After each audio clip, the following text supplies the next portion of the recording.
Good morning guys, magtatabas tayo ng polo, yung half bottom.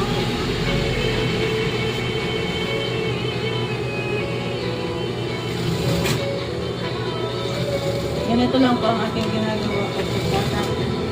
Meron na pa ako nitong pattern. Ina-adjust ko na lang. That song was brought to you by Mamata Music. Trouble in how I really grew up. Dito ba at sa bawat yama, ayos mo. Super fortune. Nakapin na yan. Ibayos mo na. Forever. Paray na daw namin mga guy palay na. Well, there's a very reason to smile when you're out now. Ay, ito pa rin more doon, diba? Friday na Friday. Hindi na kaligalan sa gumanda. And, syempre, sa pagkakasama mo, kiwit ka talaga mag-Friday. And ang kulay niya ako ng boss mga barangay tansyan na nag-release at mga pinas. Bata ako mga mariposa sa Kasinuan. Ay, magaling. Kaya sabi ko mga barangay kibayo pag umaluwas. Ako ba naman mag-release ng people? Mga kuwan ko na.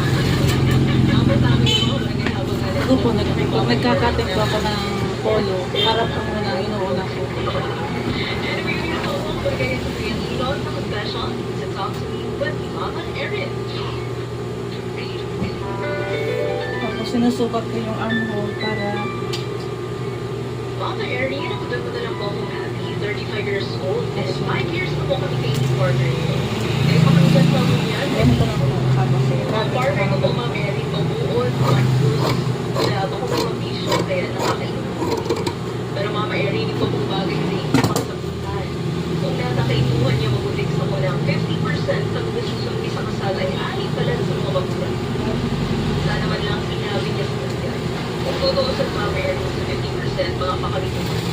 Ang pangako ni kaya sa kada sa roong kanina ay magastos. Okay man sa kuya Mama Erin na may pag-sponsor sa ibang mga bagay, sa ibang mga gagamitan, pero sa pag-uting niya sa kuha na matawag pala ni parents niya.